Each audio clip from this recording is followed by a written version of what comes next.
My name is Jay, aka Lord Gazumba, and we're going to tonight discuss a prelude for the adventure. We're going to run the next day, tomorrow evening, and this will be adventure number 826. And the title will be Confrontation in the Cairn Hills.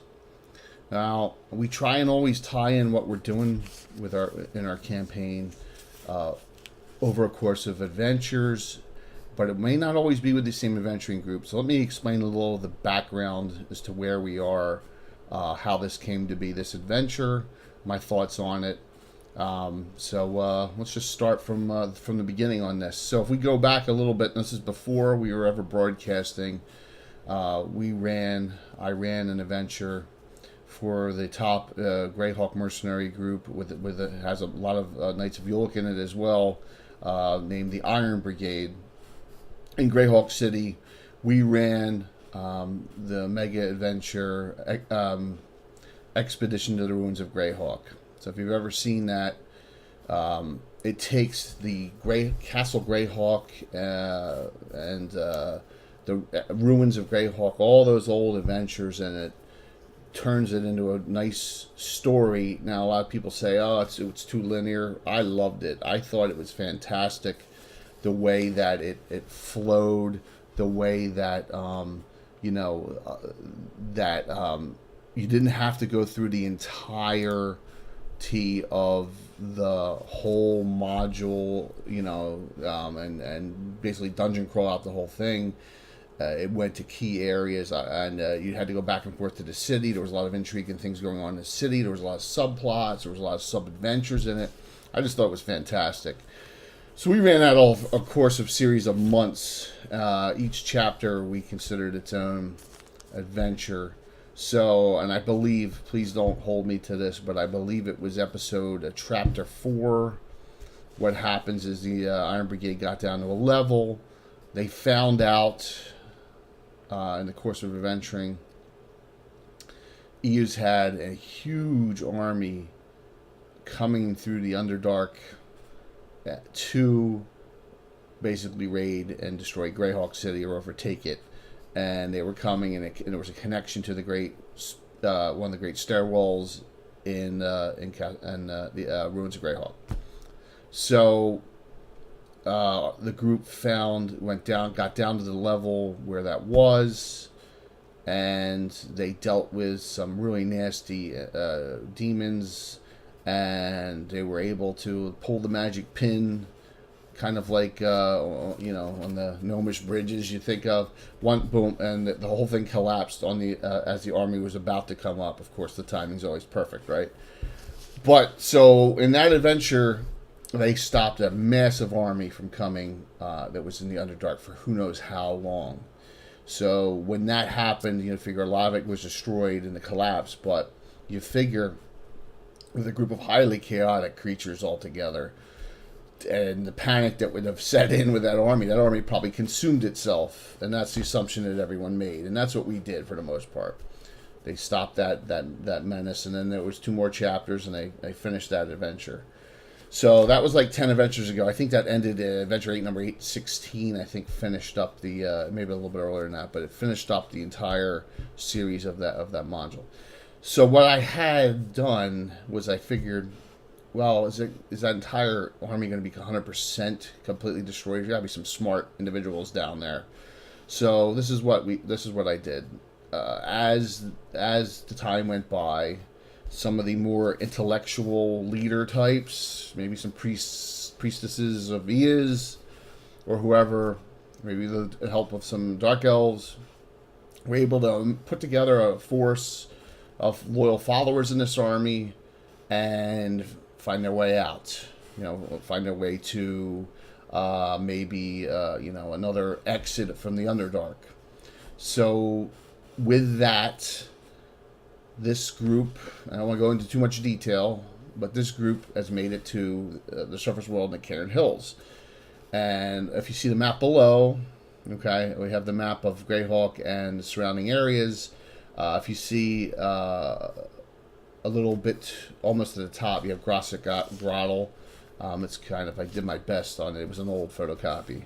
To the southeast of the Grosset Grotto, this group has appeared, and this group is causing a lot of problems in the area with the gnomes. And this is a time frame in the game. You're looking at 6 to 9 months after the conclusion of the expedition to the ruins of Greyhawk. So we're still in the same base year. So the word has gotten back to Greyhawk City, and a person who you may have seen in a previous adventure, just when the last adventure we did, the Mongrels of the Putrid Tongue Revival, Corellia Crakespone. She's a cloistered now. She used to be a player character of one of my friends who no longer plays, so I took her over as an NPC. She's the Knight of Yuluk. She's the head of the Order of Yuluk in Greyhawk City. She's a coordinator. Is now attempting to hire a mercenary group to go out and see what's going on with this group of, and they don't know. They don't know if it's raiders. They don't know. They deal with this menace. So she's looking to hire mercenary groups because a lot of the other groups are tied up in a lot of other things. I'm going to show you a little list. See, this is a cool thing we do in our campaign. This is a ranking list of the mercenary groups in Greyhawk City by notoriety ranking. So you see the Iron Brigade, which is our main group, is here. From the books, the Fellowship of the Torch is second. Another one from the books, Krellin's Arrows, is third. They work together. They interact a lot. You have people dating in between the groups. It's kind of, we try and, so it's a free-flowing Greyhawk City, that's why we love playing her so much. The Fighters of the Light is also dedicated, they're the Fultus worshippers, exclusive and lawful neutrals that are, unyielding when they're all over the place now, and they're a thorn in the side in a different way.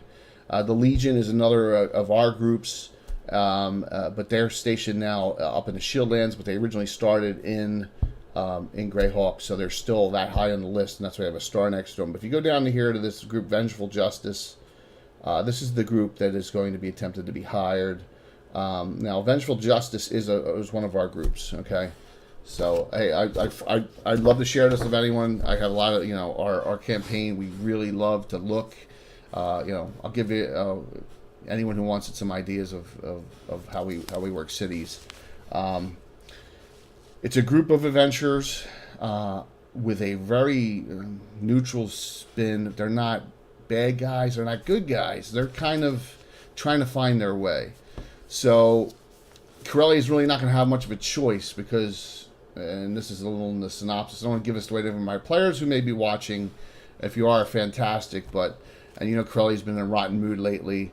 The Order of Yuluk bought, during the Greyhawk Wars, the Shieldlanders headquarters, the Knight of the Holy Shielding headquarters building, because they were bankrupt.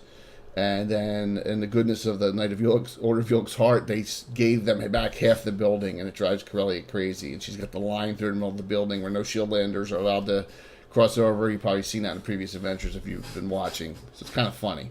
But, so she's stuck because now it's between Vengeful Justice or the Fighters of the Light. So the adventure will start off with role play in the Order of Yuluk headquarters, where she will have brought this group together. Now, this group has, and we'll discuss the characters shortly, but this group has a character that is actually a Knight of the Holy Shielding herself with a distinctive last name, and we'll talk about that. And that's how it will start, and with a little bit of a role-play aspect there, like, well, why should I choose you over the Fighters of the Light? They're higher ranked. I know they're going to, what I tell them to do, they're going to do. So we'll start it off with that, and then we'll go, and I already have to preset up the terrain all the time. In the old days, I used to cover the underground dungeon parts of it with, like, towels, but my guys are big boys, so they're not looking ahead or anything like that. But this is also going to be a 2-week session adventure. So this will be the beginning of it. We run for like 4 or 5 hours the first evening. And then from that point afterwards, next week, next Thursday night, we will finish this adventure. It's already posted under events. So you're looking at it'll be the continuation and finale of this. And then the week after that, we'll finish up the adventure that we started weeks ago. And I'll talk about that at the end. So they will hopefully negotiate and get this adventure The big thing they have going for them is one of the characters in the group is a Knight of York. He's 8th level. He's an 8th level Ranger. It's one of Walt's characters, even Fairfax. So that's their ace in the hole, is that they actually have a member of the Order of York in this group. Now, this group is not all neutrals. There's a mix of neutrals and goods. But, so the synopsis is they're going to have to head out to the southeast of Grosset Gretel. You can see I've set up the map outside, so it's a really cool setup. You got a river that's a tributary to the Sellentan, splitting two old abandoned keeps on both sides of the river. So it'll be an interesting tactical tabletop fight. So, well, I'm looking forward to seeing what they do with the, don't split the party. If that's going to apply here, it may not, because, you may have things going across back and forth. It's, you can see a fordable area. I mean, we'll see what happens tactically. And I think we'll get probably through the above ground part after 4.5, 5 hours on tomorrow evening. We'll see. So that's the early synopsis on this. They'll find out that they'll fight some humanoid types, maybe some special monsters a little bit. It's a mishmash because whoever's put this together ad hoc whatever they could that survived from this collapse in the Underdark, and they brought up with their will and charisma whatever they could. So yes, so you never know. Thanks for that message online. Yes, I'm going to put down a yes on there. Always split the party. So yes, always a fun thing to do. So that's the synopsis of the above ground area of it. So let me go over some of the party members. Okay, here's who you may see.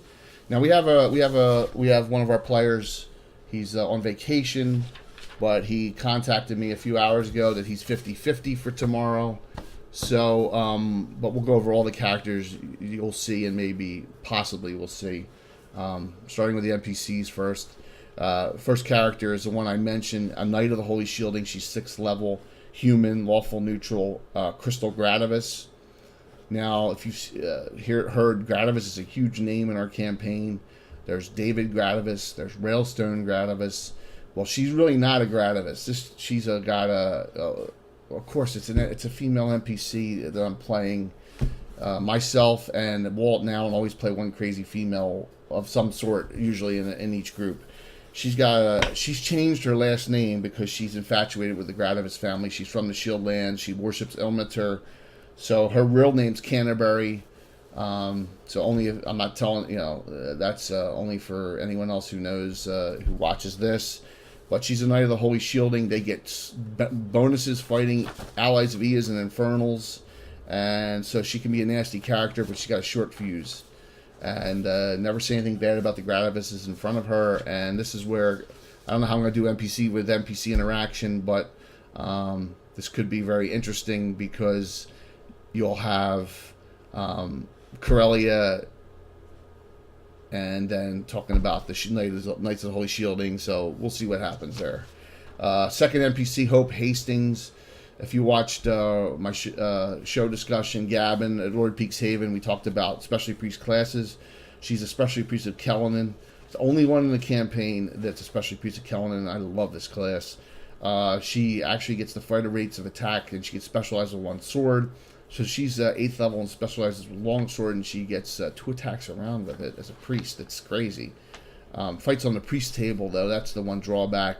It has very limited, weaponry and other abilities, and her spell list will be limited up to 5th level as she goes up because, Kellenan's an earth deity, a hero deity, so her spell list is limited. That's her drawback. But she's a true neutral. She comes from another one who changed her last name, and she's from one of the noble families in Hardby, but she wants to go out on her own and seek her own fortune. So Hope Hastings is the name she knows, but I won't tell anyone her last name because that's a secret for down the road. Okay, so since we have a viewer here, we'll go to the One Knight of Ulick, and that's Even Fairfax. These are both of Walt's characters. 8th level Ranger, Sylvan Elf, Chaotic Good, from the Silverwood, Knight of Ulick. And I look back, and he's been in the Knight Order of Ulick for like 26 years already. He got inducted in 609, and it's like 635 now. So that's kind of funny. He's been in that long.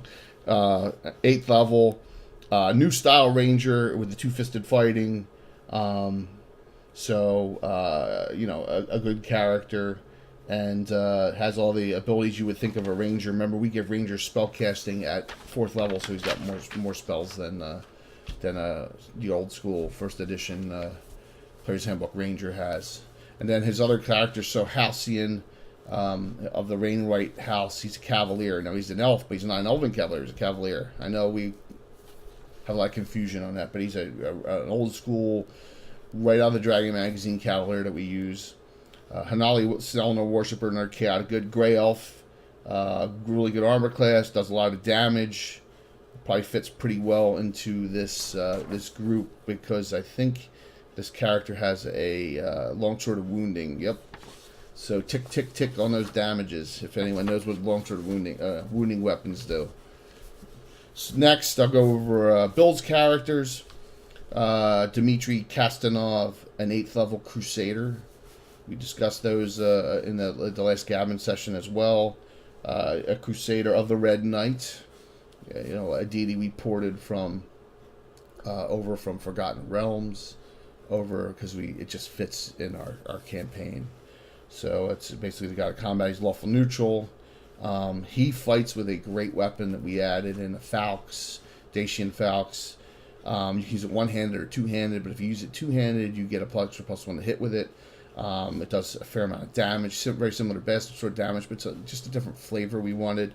And his issue is, finding a magical one. But I think he, I don't know how that happened. He's a Falx of Sharpness, so on a 20, he's cutting a limb off.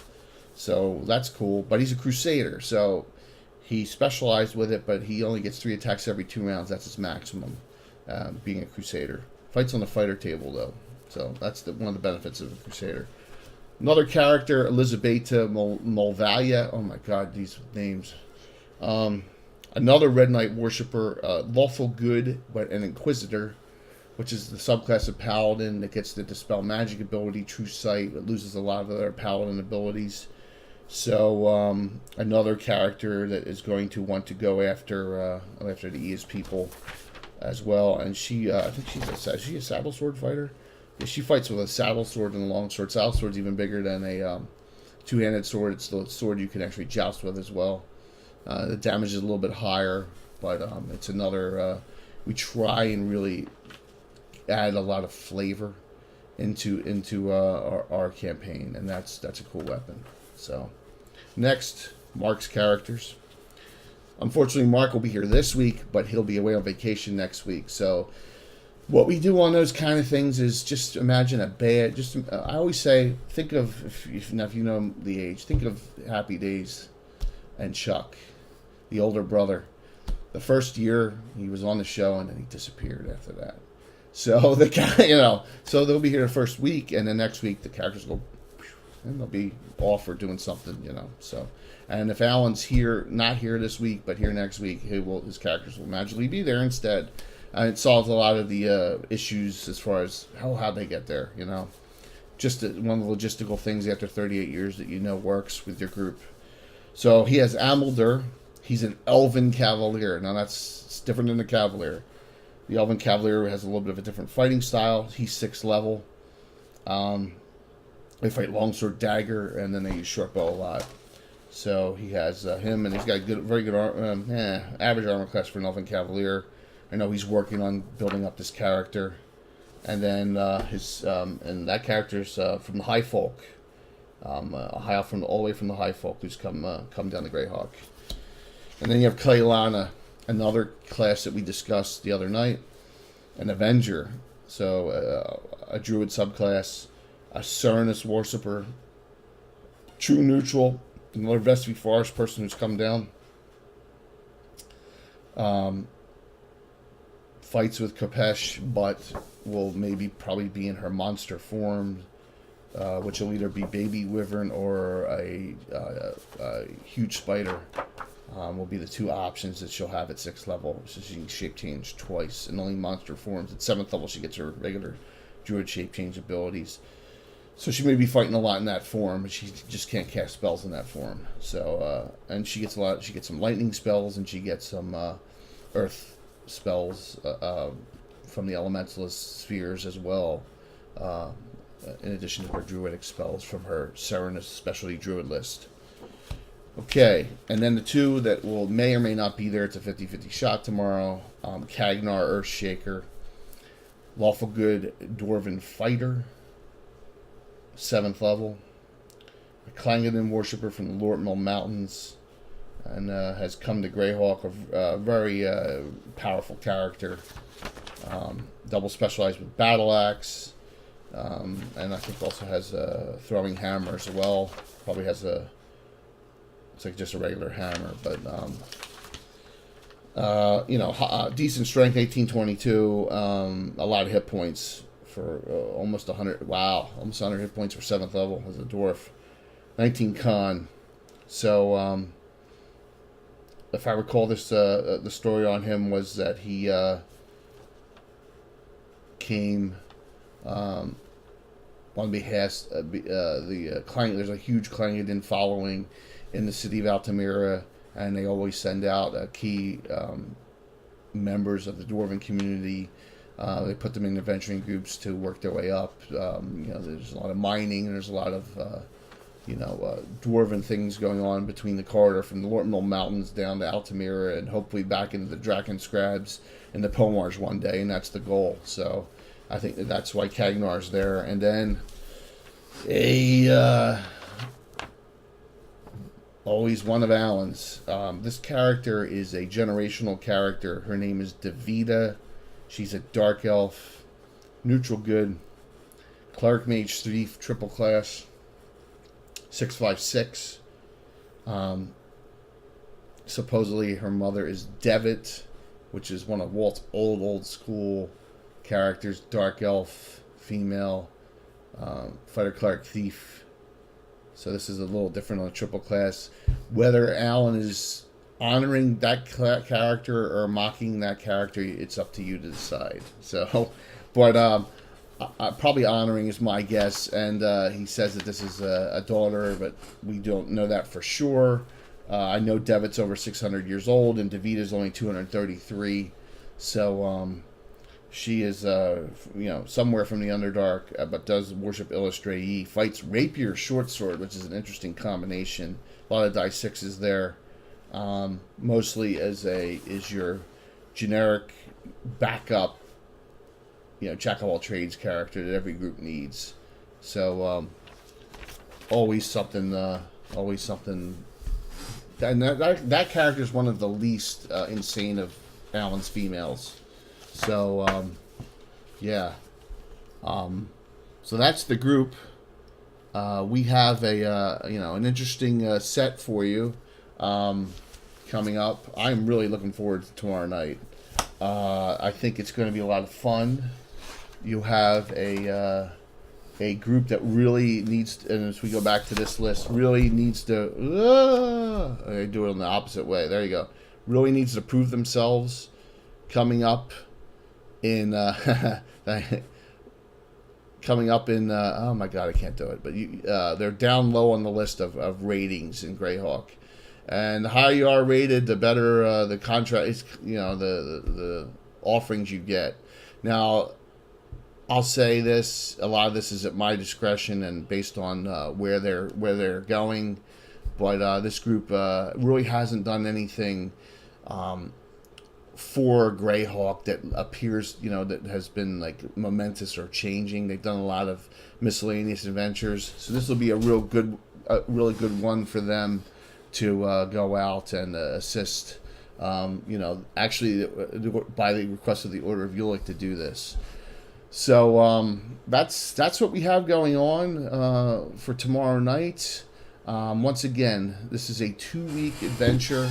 There's no way this is going to be done in one evening. I set that up intentionally for the way, the summer schedule that we have with the certain individuals that are going to be coming.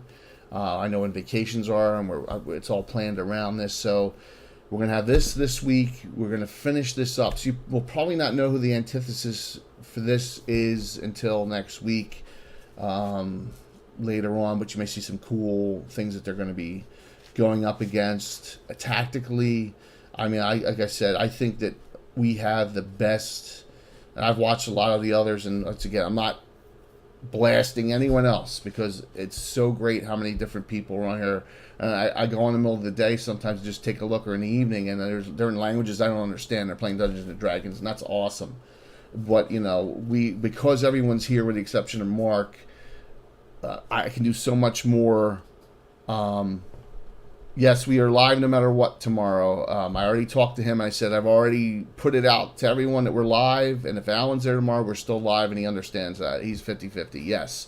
Because he didn't tell me till 2 hours ago. Yes. So we are definitely live tomorrow night. Thank you for that question from Walt on who's watching, and I appreciate that. So you'll see a lot of tactical things on here. Our movement rates and our ranges are based in inches. So if you move 12 inches, 12-inch movement rate, you're moving 12 inches during that round max. It works very well with the scale. The table's 8 foot by 8 foot, and I fit everything on the table, and it's all it works. It works very well. And I think our play style is a little different than anyone else out there I've watched. And anyone who's using the table, for the most part, has the flat mat out with all the hex grid on it, or the square grid, and they're, which is cool, man. I understand. I mean, my wife and all of our wives thinks we're crazy for the amount of time and money we put into this. But hey, this is our night out with the guys, So that's we're out here instead of out at a bar somewhere, you know what I mean? So, and we've been doing it since we were 13 years old. So, I'm showing my age now. At least I still have it. It's all not too gray either. But so this will go on 2 weeks. Next week we'll finish this up, and the week after that. So whatever that day is. So July 5th we're on. July 12th. It depends if we're going to broadcast. We may do a delay on that one. Is the events before David Gradavis' wedding, Adventure 823, which the videos are up if you want to see that. There's 2 of them. The third and finale of that will finally be over. That one, they for another priest of is in that Panzashek, who's one of the lesser Boneheart, but he word of recalled out because he was not the main nemesis. So there's a lot of interactions going on with the Ias grouping here, and I think that this is a good case. This is a case, even though this group has a lot of neutrals in it, of a good versus evil fight, and you'll see a lot of different creatures. And I hope to see you all tomorrow night. It's going to be a live broadcast. It'll start right 7 p.m. Eastern Daylight Time. We normally run until at least 11:30, so we'll get some good gaming and hop in, take a look.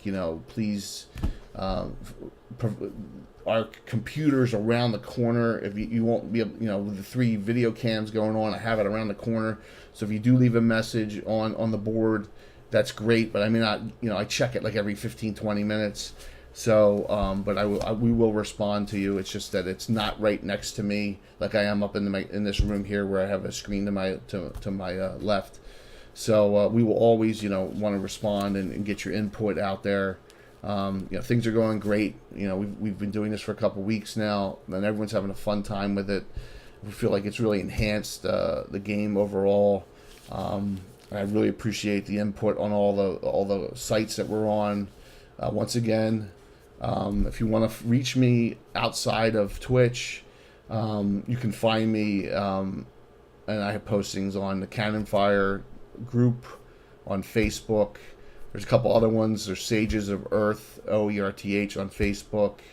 From the Ashes has one, and like the Circle of Eight. There's a couple other ones I'm involved, but the Cannon Fire one's the main one. Seems to be the most active one, and you can always just reach me on there and drop me a response to one of my posts, and I'd be more than happy to talk to you about how we play. And we're trying to continue these Gabbin episodes as well to keep it going. This Sunday we will do Gabbin 6, and that will be about all the Magic user subclasses that we've developed, some from editions, first, second edition.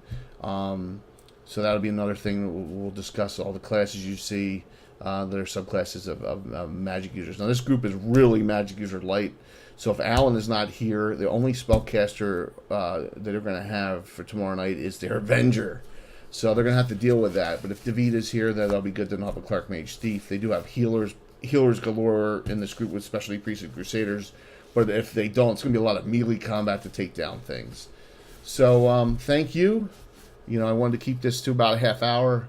I hope this was entertaining and educational on our play style. I'm going to keep doing these preludes.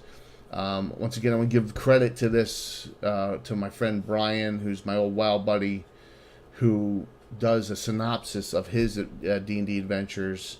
So I figured, well, for us with our tabletop style, and if you jump right in, you're like, what's going on here? The Prelude will explain, for the most part, what's going on with where you are. If you jump in right in the middle of it, you're seeing these figures all over the place, and you can get an idea of what the adventure's about. So, one more time, my name is Jay, and a.k.a. Lord Gazumba. Gazumba is the head of the Order of Ulick currently, and so I figured I'd take that name, but that's where that comes from. So, thank you so very much for watching. And I hope to see you tomorrow night. Good gaming to you all. Thanks.